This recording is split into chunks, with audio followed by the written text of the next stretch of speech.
Bom dia, com esse dia lindo de sol. Já estou aqui com o meu chimarrão e vamos para o segundo encontro do Clube do Livro com o Poder do Agora. Estava dando uma olhada hoje, porque como eu prometi para vocês, eu não vou fazer a leitura na íntegra, tá? Então, eu sugiro fortemente que vocês adquirem o livro. Fiquei de postar o link lá no grupo, né? Eu vou postar hoje sem falta, para quem quiser comprar pela internet, o link da Amazon. Mas, com certeza, na livraria da sua cidade vai ter esse livro. Ele é um livro, assim, que é bem conceituado, esse autor também, autor de outras obras, né, dentro dessa mesma pegada. Então, com certeza, você vai encontrar facilmente aí.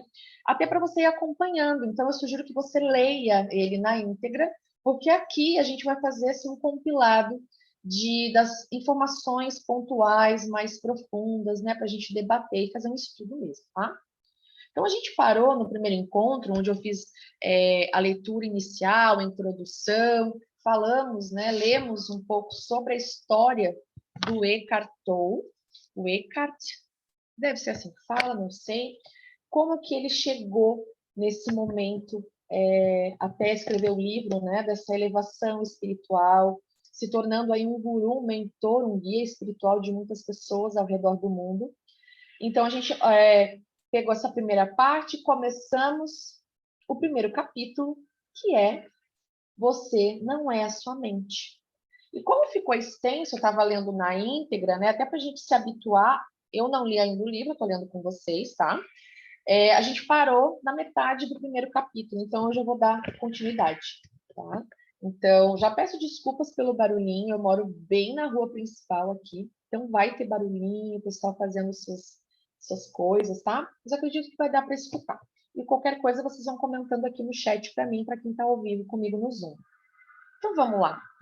A gente parou ontem na parte aqui do primeiro capítulo, eu vou ler só o finalzinho para a gente recordar, e aí depois a gente vai dando umas pausas e a gente pode ir conversando também sobre isso, tá? Ele estava explicando da prática da atenção, da gente não se identificar com a nossa mente, o que é bem desafiador, né?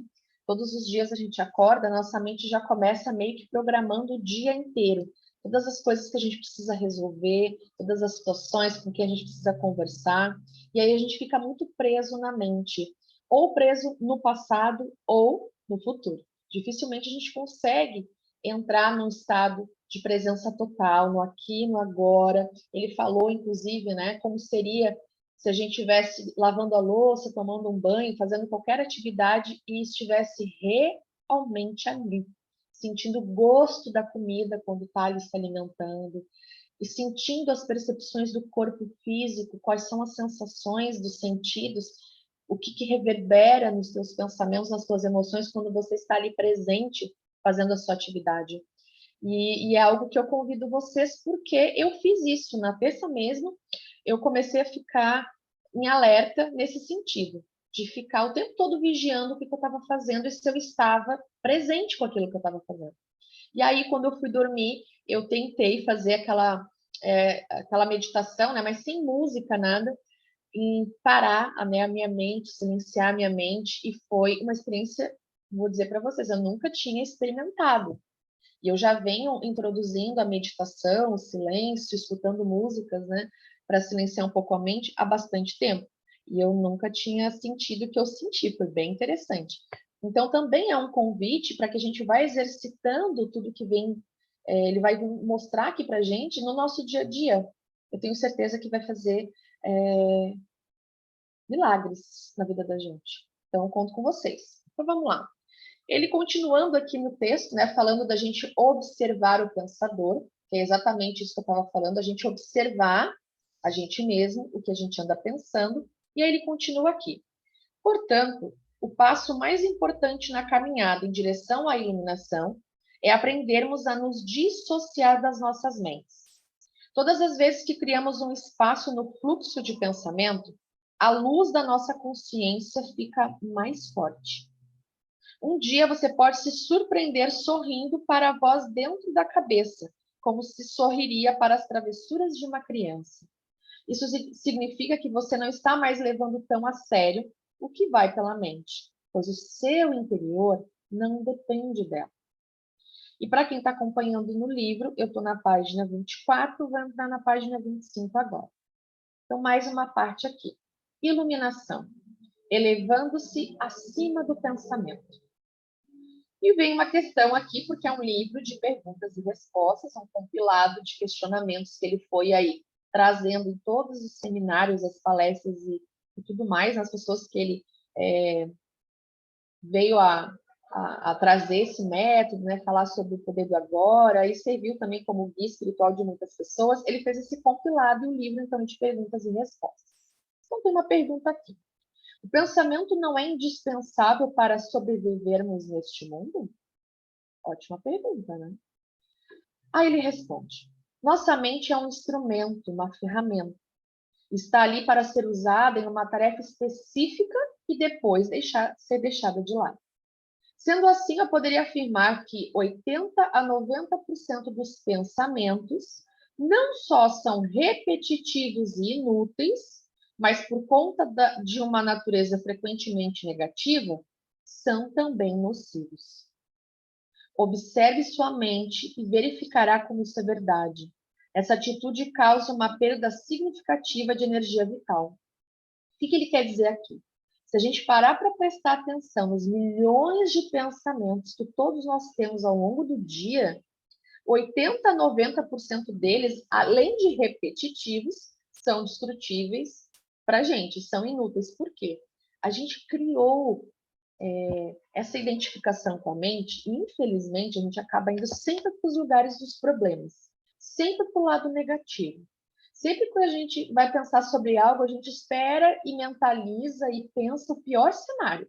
Como se já estivesse imaginando o que eu preciso fazer, porque eu acho que isso aqui vai dar errado. Então, eu vou pensar já em estratégias para resolver, porque vai dar errado provavelmente, ou aquela pessoa vai falar assim comigo, então eu já vou criar aqui uma historinha. Aí ele falou sobre isso no primeiro encontro que a gente leu, sobre a gente começar a criar uma imaginação, fazer um filme na nossa cabeça, que geralmente é para o lado desgastante da força. E como ele fala aqui, a gente perde muita energia vital quando faz isso. Então, ele fala muito do estado de iluminação, você está na presença do ser, na presença de apenas ser. E foi isso que eu fiquei mentalizando na terça-feira. Eu deitei, não coloquei música nenhuma, e eu fechei os meus olhos, e como eu falei, eu moro numa rua bem movimentada e tinha muitos barulhos. E eu fechei a mente e falei, ok. Comecei a respirar profundamente, porque quando a gente também se percebe, a gente está respirando errado, a gente está... Eu que respiro pela boca e preciso, né, ver essa questão também com a parte de física, né, do porquê e falta de ar, enfim. Comecei a fazer a respiração consciente, né, profunda, inspirando, e eu falei assim, ó, agora eu vou apenas ser. Apenas ser.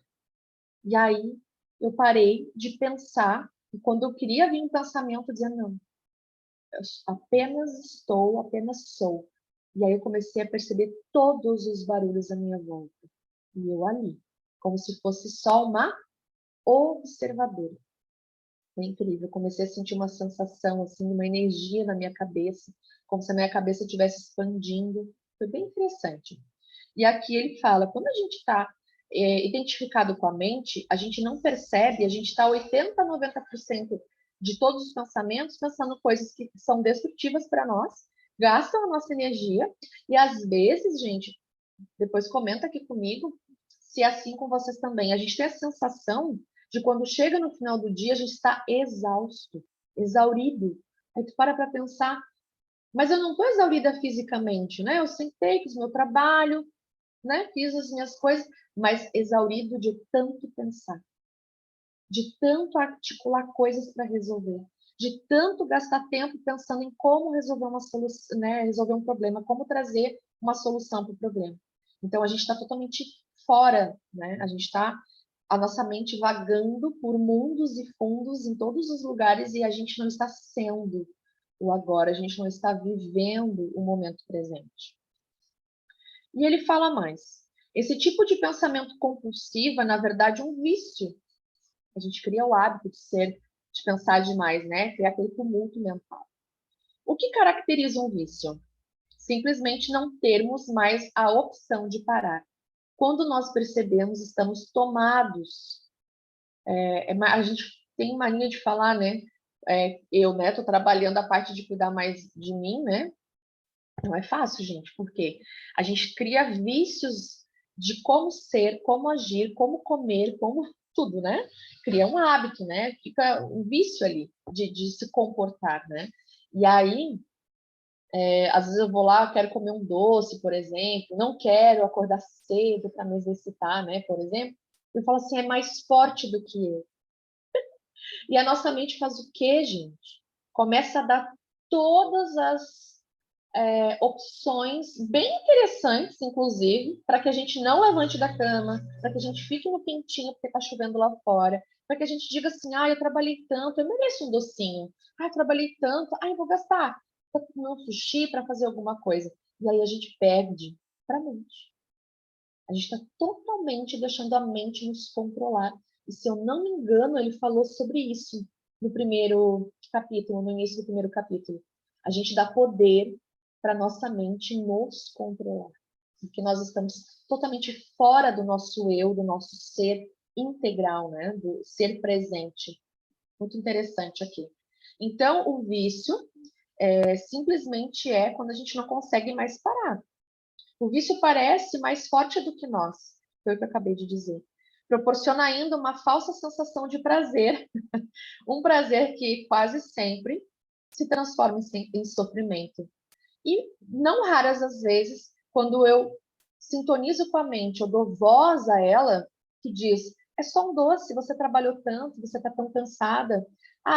Não precisa ir hoje, você trabalhou até tarde, hoje está frio, fica aqui na cama, descansa, você merece. Só que o que acontece depois? Quando a gente cai na tentação desses pequenos prazeres, que é o que a mente quer nos proporcionar, a gente cai no sofrimento. E ontem ele comentou sobre o que Buda disse. O que é a iluminação? Deixa eu ver se eu encontro aqui. Que é como se fosse você não estar mais no sofrimento. Foi basicamente isso que ele disse. Não vou encontrar aqui agora, mas é basicamente isso. Então, não raras as vezes a gente entra depois na culpa. Eu devia ter acordado cedo porque daí meu dia não rendeu. Eu podia ter negado comer mais um prato de comida, né? Porque a gente fala, meu olho gordo. Eu vou comer porque é o olho gordo. Meu Deus, gente, como a gente faz isso, né? E aí a gente entra depois aonde? Na culpa. E a culpa é o quê? Nada mais do que um sofrimento. E a gente fica com um chicotinho aqui, ó.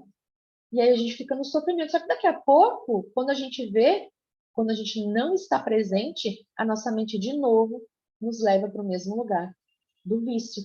Aí eu vou de novo na geladeira e eu olho, só mais um pedacinho de chocolate, aqueles minutos de prazer, e depois entra no sofrimento de novo pela culpa, e aí se torna um círculo vicioso.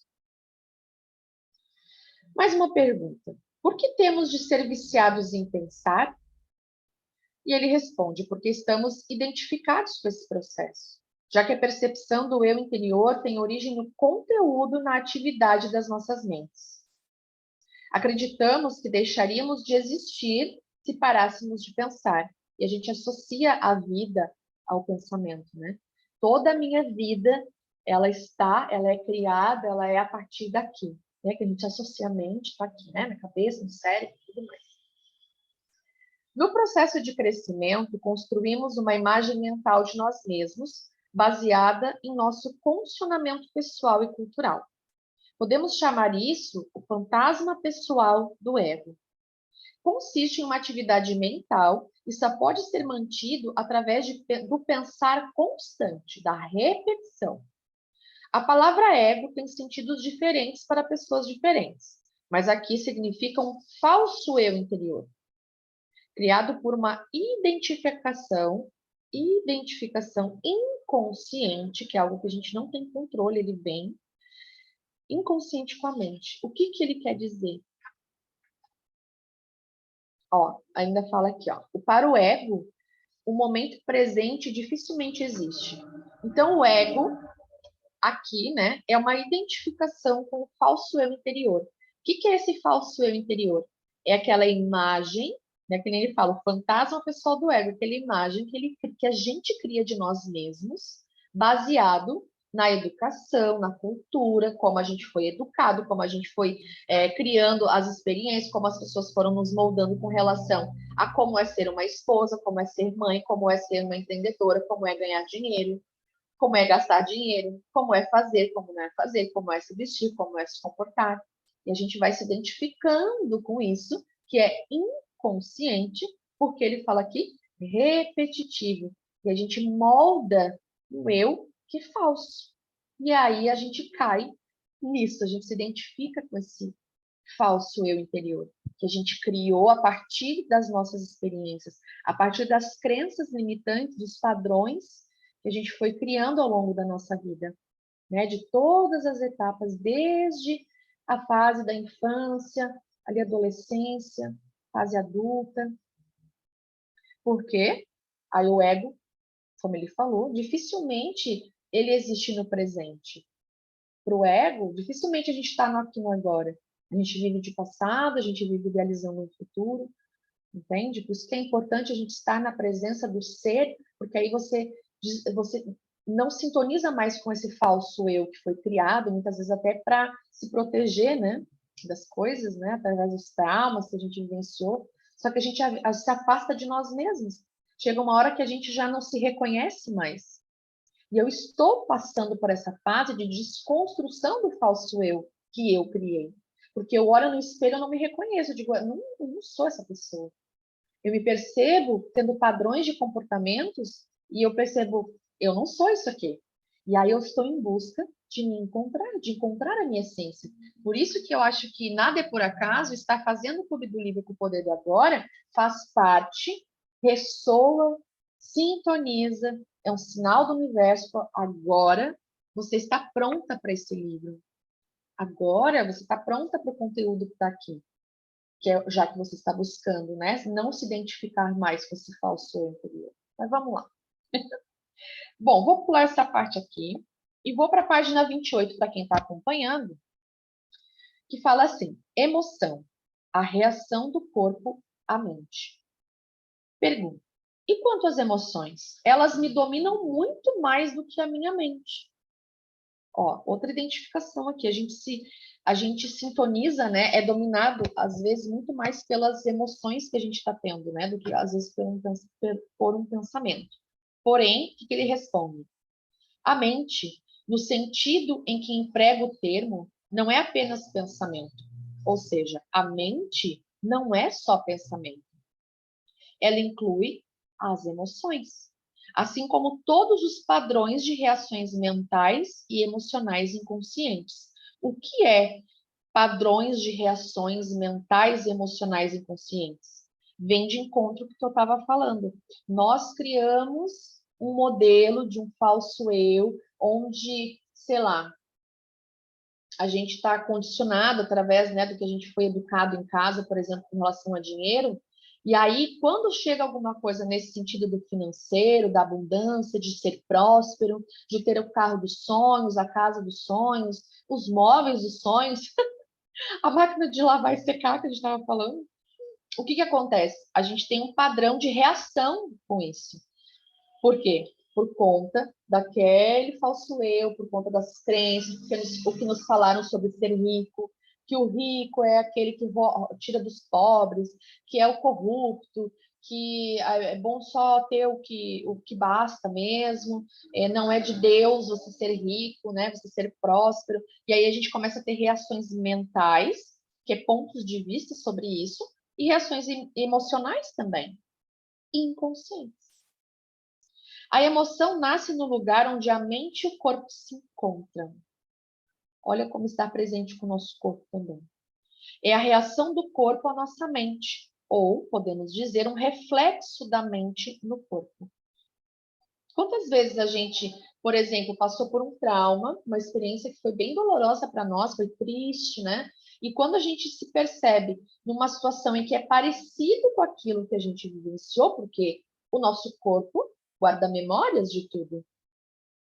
E aí, quando a gente passa por uma situação ou vê alguém comentando ou olha nos noticiários, você não percebe que o seu corpo reage conforme você pensou, você está vendo uma reportagem falando de algo que em algum lugar está guardado na memória, no teu inconsciente, no teu DNA, que aquilo é parecido com o trauma que você vivenciou na infância, por exemplo, ou na juventude, ou num relacionamento, ou algo mais sério, e você começa a se sentir o quê?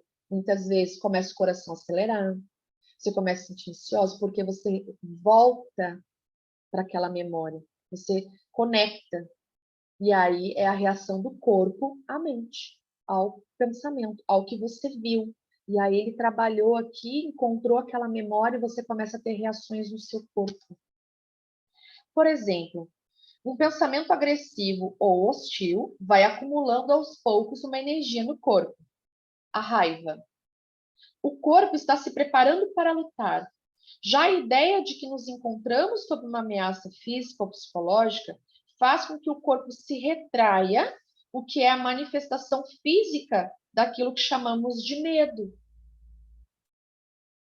As pesquisas têm mostrado que as emoções fortes causam até mesmo mudanças bioquímicas no corpo, que é aquela parte que eu estava falando, né? Acontecem reações bioquímicas e a gente só está pensando. A mente se identifica com uma emoção que a gente guardou por um trauma, uma experiência, e aquilo automaticamente reverbera, e é a segundos, né? Reverbera no corpo. A gente não para pensar, olha, agora eu pensei, daí eu senti medo, e aí o meu corpo se retraiu. É muito rápido e é inconsciente, é involuntário que isso acontece. E acontece as liberações ali de adrenalina, enfim, né? Essa reação bioquímica, e não está acontecendo nada, foi apenas algo que você pensou.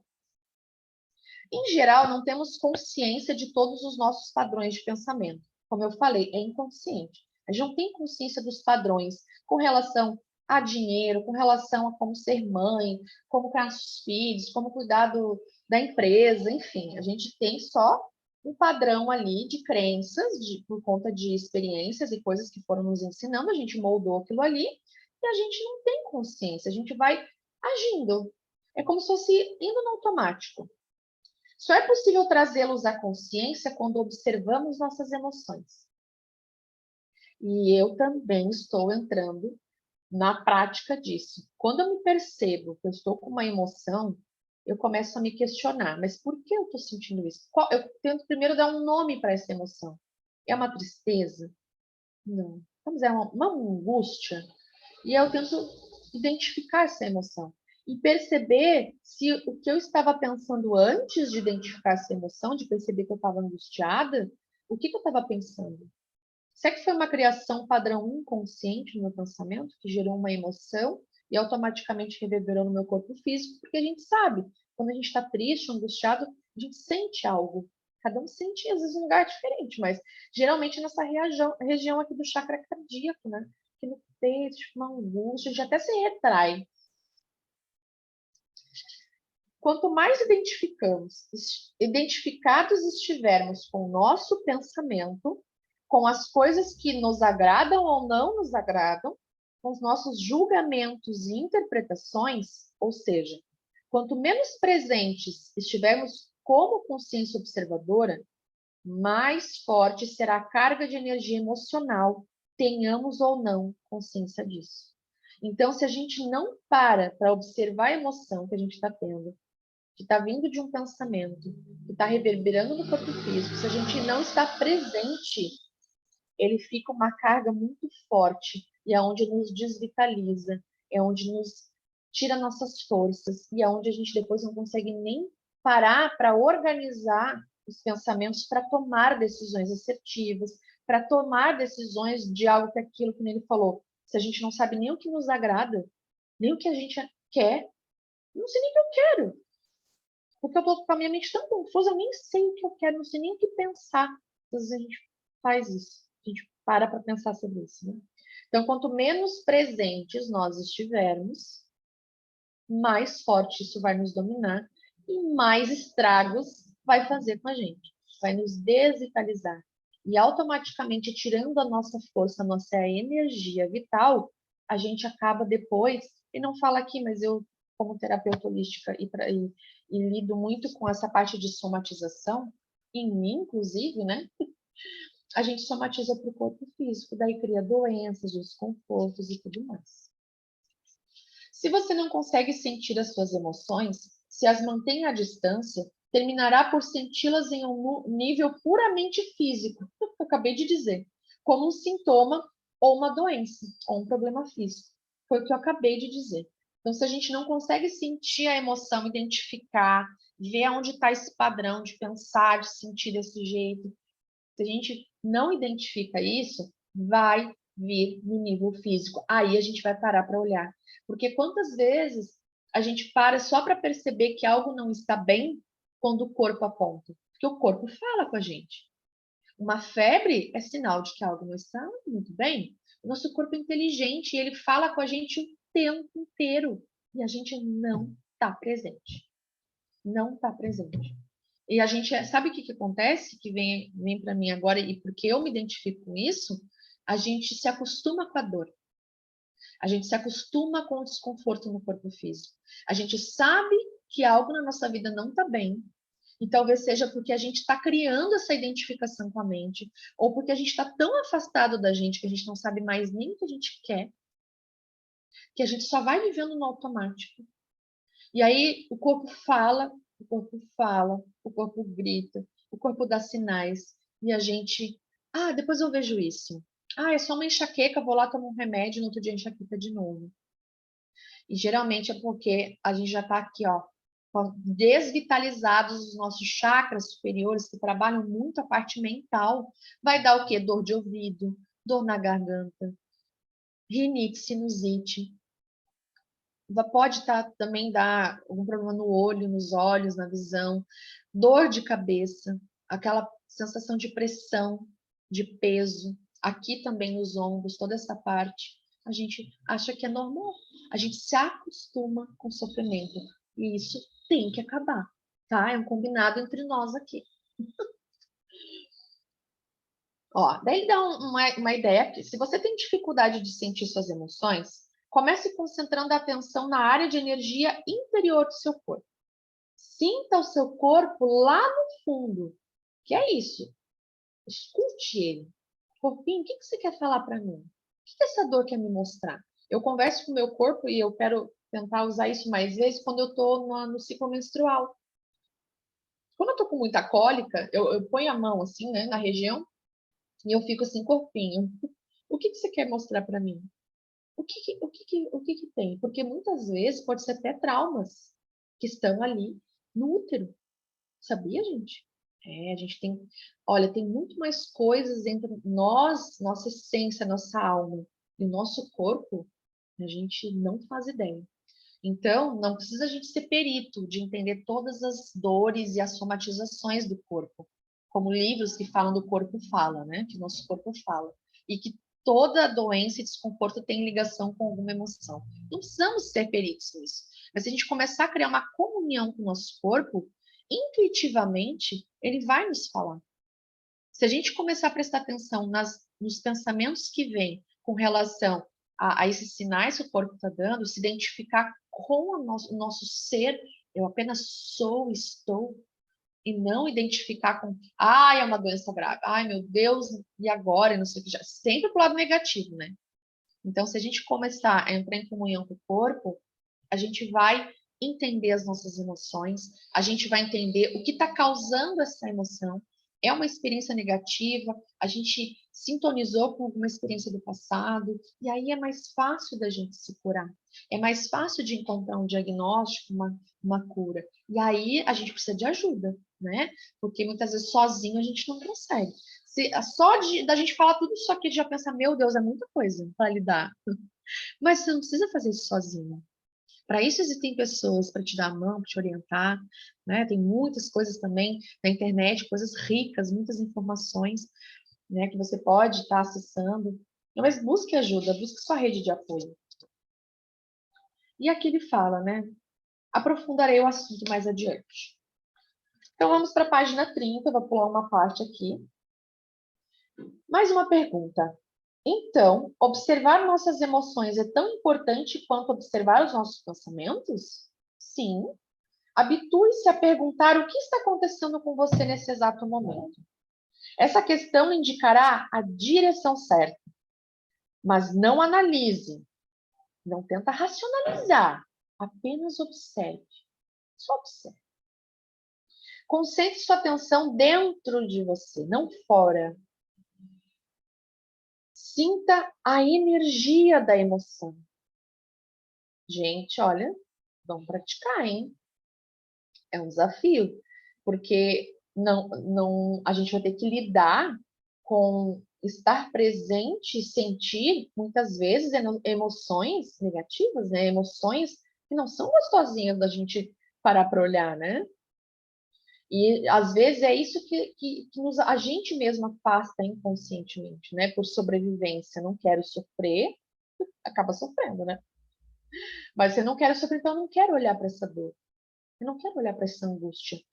Porque a sensação que a gente tem, que se a gente for parar para analisar essa angústia e da onde ela vem, a gente vai, né? Vai pirar. A gente não quer olhar para aquilo, porque a gente vai ter que, muitas vezes, reviver memórias, reviver situações, mas isso é importante, porque senão elas vão sempre tomar conta de nós, sempre serão mais fortes do que nós. E aí, para a gente se curar, para a gente entrar para dentro, né? Entrar para dentro, para a gente acessar o nosso eu, para a gente acessar a nossa alma, tudo, né? As nossas luzes e as nossas sombras, porque todos nós temos, a gente vai ter que passar por uns momentos de desconforto, mas vão ser alguns momentos. Porque depois, identificando isso, depois a gente vai ter controle sobre, ok, isso eu não quero sentir, ou eu não preciso, eu já ressignifiquei esse trauma, eu já ressignifiquei essa situação, eu não preciso me identificar mais com essa emoção por tanto tempo, ok? Tristeza, tô te vendo, sei que você tá aí, mas ok. Ok, estou triste por conta, porque eu fiquei chateada, menina, beleza. Tá. Aí você olha para aquela situação, né? Ressignifica ela. Não é fácil, às vezes você precisa fazer várias vezes isso com uma mesma situação, com o mesmo trauma. Por isso que eu digo, se tá complicado, não precisa fazer sozinho ou sozinha, né? Peça ajuda. Se não há emoção presente, concentre sua atenção mais fundo no campo da energia interna do seu corpo. Essa é a porta de entrada para o ser. Ele falou isso, nós lemos no primeiro encontro, que ele fala, né? Vou trazer palavras sobre presença e ser. Essas duas palavras. Não tente racionalizar quando você ler a palavra ser, a palavra presença. Eu acho que é presença a outra palavra. Apenas deixe estar. Apenas sinta. E aqui ele fala: se não há emoção presente, concentre a sua atenção mais fundo no campo de energia interna do seu corpo. Essa é a porta de entrada para o ser. Agora a gente vai pular mais um pouquinho. Eu vou na página 34 e a 35 a gente já finaliza o primeiro capítulo e depois a gente vai ver um pouquinho do segundo capítulo, já que a gente tem uns minutinhos aí. Mais uma pergunta.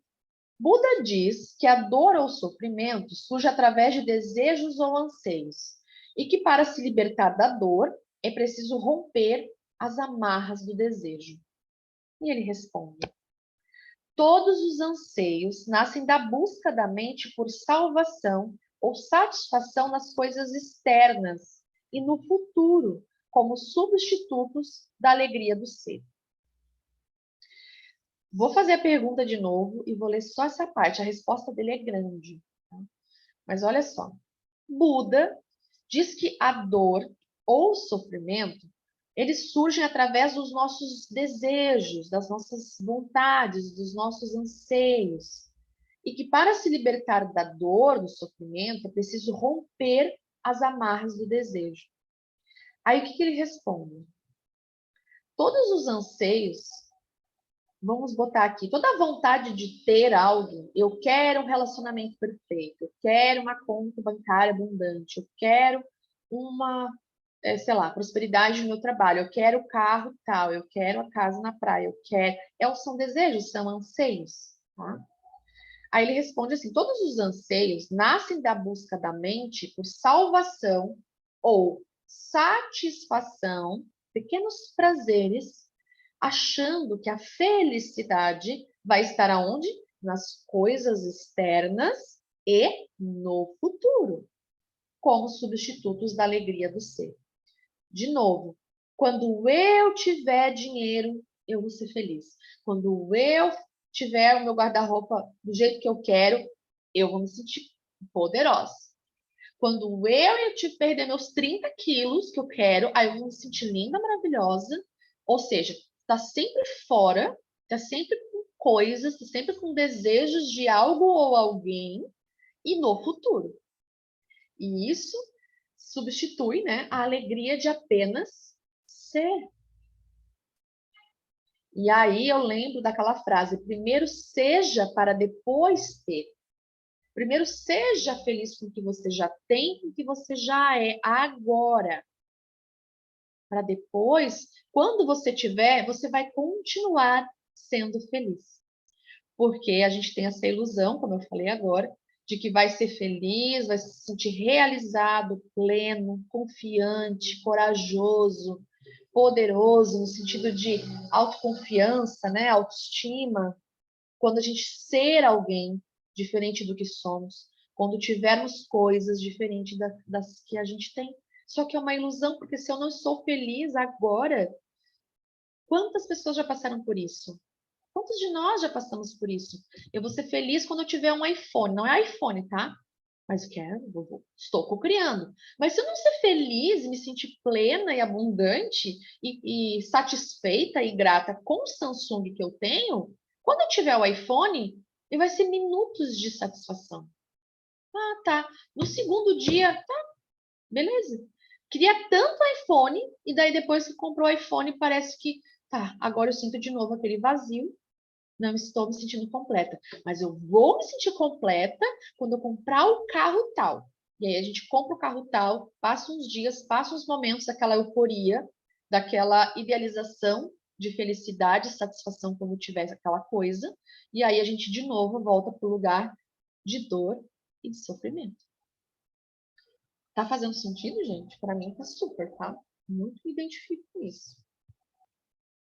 Se somos nossas mentes, somos aqueles anseios, aquelas necessidades, os desejos, os apegos e também as aversões.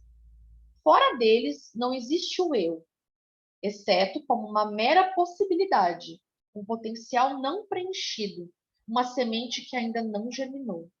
Ou seja, eu só serei algo quando eu estiver aqui. Nessa condição, até mesmo o desejo de nos tornarmos livres ou iluminados não passa de mais um desejo a ser realizado ou concluído no futuro. Portanto, não busque se libertar do desejo ou adquirir a iluminação. Torne-se presente. Torne-se alegre hoje. Torne-se grato, feliz hoje, não lá na frente, não depois de coisas, não depois de pessoas, né? Não depois de, sei lá, o que for, viagens, aquisições, roupa, maquiagem, pode. Seja já isso, porque quando você tiver, você vai continuar sendo alegre, você vai continuar, dar continuidade no seu estado de ser, de apenas ser. Feliz, grato, abundante, se sentindo merecedor, sempre, sempre sentindo com autoestima boa, autoconfiante, sentindo empoderado. Você só vai agregar, entende? Mas não colocar a idealização que só depois daquilo ou de alguém que você vai ser algo, tá? Sou repetitiva, tá? Mas é que eu falo e eu tô me escutando, tá? Talvez seja para repetir para mim mesmo. Torne-se presente. Esteja lá, né? Como um observador da mente. Em lugar de citar Buda, seja Buda. Seja o iluminado, que é o que a palavra Buda significa, o iluminado. Enquanto estivermos identificados com as nossas mentes, o que significa dizer, enquanto estivermos inconscientes espiritualmente, o sofrimento vai ser inevitável.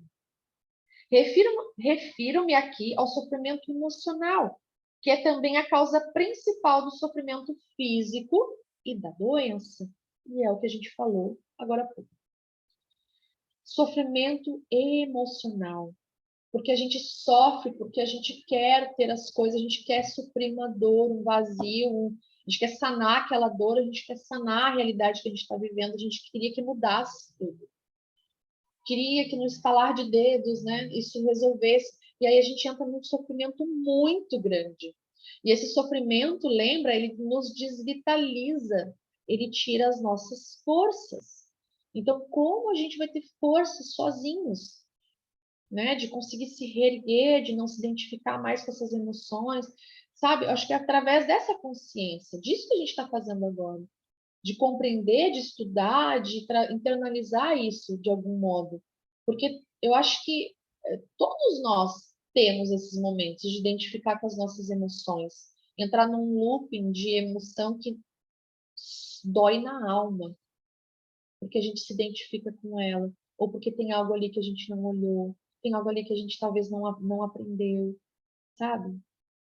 E aí ele fala: refiro-me aqui ao sofrimento emocional, que também é a causa principal do sofrimento do corpo físico, das doenças.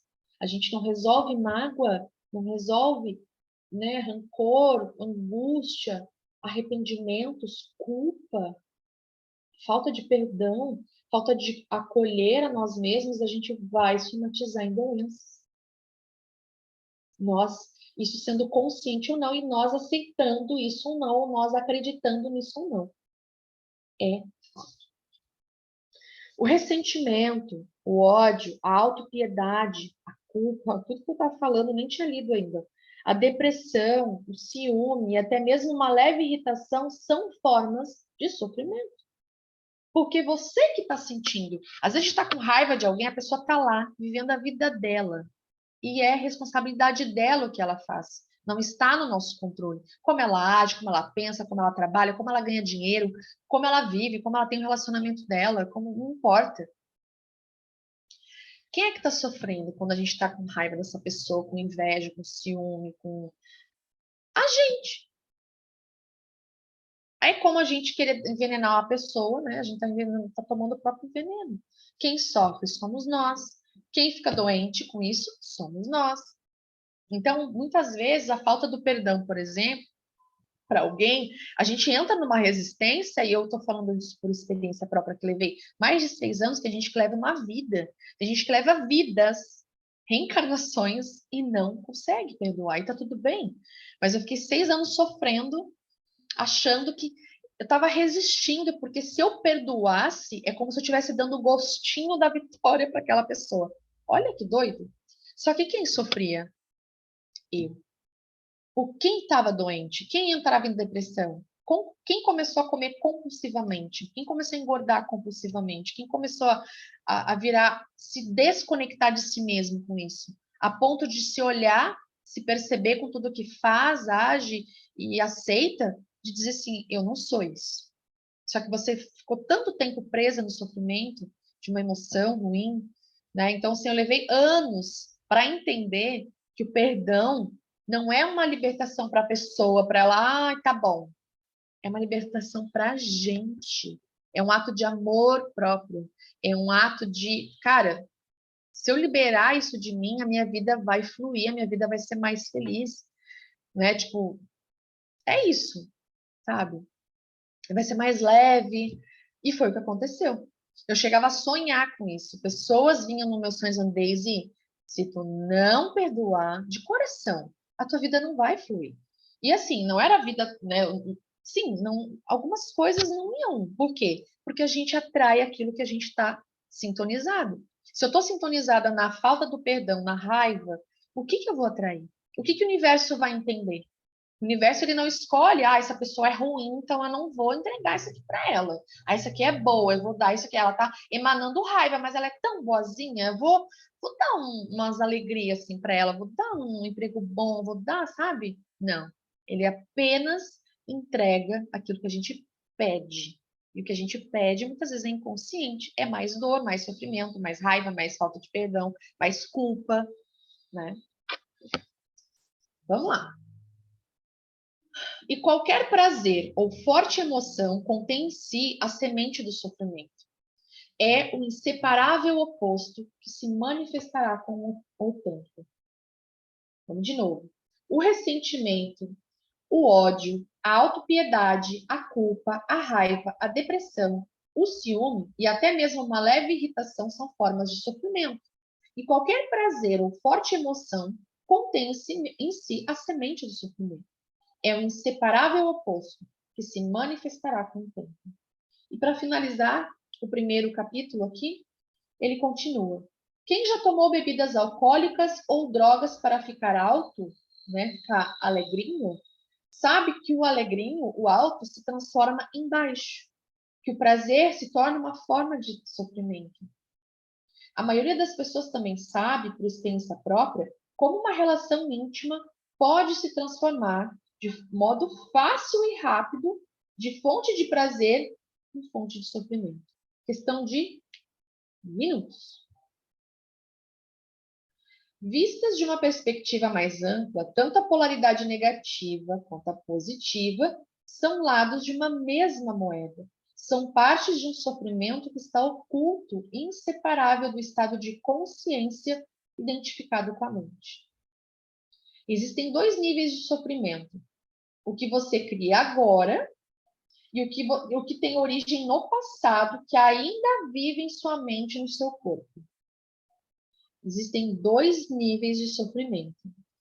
O que eu crio agora, que eu escolho, mesmo que inconsciente, criar, manifestar em mim, e o que tem origem lá no passado e ainda reverbera em mim, reverbera na minha mente, reverbera no meu corpo. Deixar de criar sofrimento no presente, de sofrer o sofrimento do passado, é sobre isso que desejo falar com você agora. Deixa eu organizar essa frase de novo. Deixar de criar sofrimento no presente e dissolver o sofrimento que vem do passado, é sobre isso que desejo falar com você agora. E aí, ele entra no capítulo 2, que é consciência, o caminho para escapar do sofrimento. Mas eu vou deixar para terça-feira que vem, porque senão a gente vai começar a entrar nessa consciência aqui, desse capítulo, e a gente vai quebrar, né? Vamos ter que parar e só terça-feira que vem, né? Será que a gente aguenta? Muito bom. Esse livro é um livro muito profundo, né? Muito profundo. É um livro para a gente estudar, é um livro para a gente ter sempre com a gente. Para a gente estar sempre se lembrando, né? Nos lembrando da importância da gente se colocar no momento agora, da importância da gente se perceber. Esse se perceber, esse, né, parar, né, e olhar o que a gente está fazendo, é a gente se conhecer, é uma forma da gente se conhecer. E de olhar para as nossas maneiras de ser e fazer, né, a nossa vida e dizer, ok, até aqui era o que eu entendia que era o certo. E agora, trazendo consciência sobre quanto isso me traz dor e sofrimento, eu tenho a escolha de fazer diferente. E se eu percebo que sozinha eu não estou conseguindo fazer diferente, mudar, quebrar esse ciclo, quebrar esse padrão, que é um sofrimento, no fim das contas, eu peço ajuda. Eu peço ajuda. Não importa. Pode ser na religião, pode ser em livros, pode ser com psicólogo, pode ser com terapeutas. Não importa. Às vezes uma rede de apoio, né? Mas faça isso. Se coloque no movimento de perceber, se coloque no movimento de colocar em prática, se coloque no movimento de pensar assim, cara, a pessoa que eu sou, aquilo que eu sempre quis, né, me tornar, ou que me identifico, não sofre tanto assim. Não sofre por coisas assim, não sofre mais com sentimentos assim, com essas emoções. Eu escolho mais. Eu escolho liberdade, eu escolho leveza, facilidade, por que não? Eu escolho romper tudo isso que me faz doente. E aí a gente acaba curando, muitas vezes, pessoas que se curam do câncer porque ressignificam, porque entram no processo, agem dessa forma, né, absorvem essa consciência, essa sabedoria do que, ok, eu fazia isso, mas porque eu não entendia o quanto me afetava, ou afetava essa situação, essa pessoa, agora eu entendo. E agora eu posso fazer diferente. E aí, automaticamente, tudo está interligado, o nosso corpo começa a ficar o quê? O corpo mais saudável, um corpo mais ativo, uma mente mais ativa, uma mente criativa, uma mente onde o observador, né, observar o pensador, a gente percebe, eu estou indo sempre para o lado negativo da solução dos meus problemas.